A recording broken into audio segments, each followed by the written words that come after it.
اعوذ باللہ من الشیطان الرجیم بسم اللہ الرحمن الرحیم۔ السلام علیکم ورحمۃ اللہ۔ سورۃ النصر کے متعلق چند معلومات فراہم کر رہا ہوں، انشاءاللہ یہ آگے ہمارے جو اعمال طلسمات تیار ہوں گے یہ وہاں پر ہمیں فائدہ دیں گے۔ سورۃ النصر کو جب ہم حروف میں لکھتے ہیں تو جب اس کی تعداد دیکھتے ہیں تو یہ حروف تعداد میں 80 بنتے ہیں۔ آپ کو اسکرین پر نظر آ رہا ہوگا، اذا جاء نصر اللہ والفتح ورأیت الناس يدخلون انہ کان توابا۔ مکمل سورت دیکھیں، یہ مقرر لکھی ہوئی ہے، حروف میں لکھی ہوئی ہے۔ اکثر آپ نے دیکھا ہوگا طلسمات جب ہم بناتے ہیں تو وہاں پر توکیل یا جو آیت لکھتے ہیں ان کو حروف میں لکھا جاتا ہے، تو یہ اس کی شکل ہے۔ سورۃ النصر میں آتشی حروف کی تعداد 29 ہے۔ سورۃ النصر میں بادی حروف کی تعداد 25 ہے۔ سورۃ النصر میں خاکی حروف کی تعداد 19 ہے۔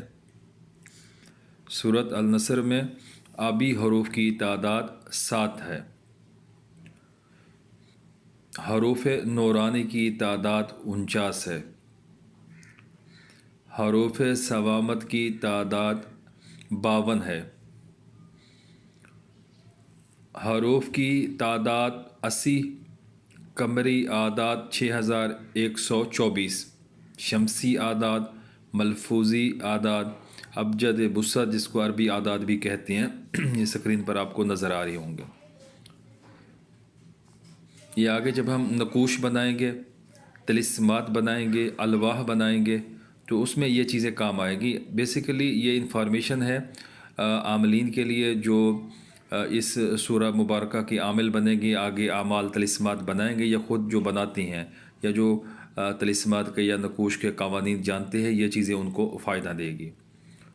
جب تک آپ کو کسی چیز کے متعلق مکمل معلومات نہیں ہوگی، آپ اس میں پھر مہارت نہیں حاصل کر سکتے۔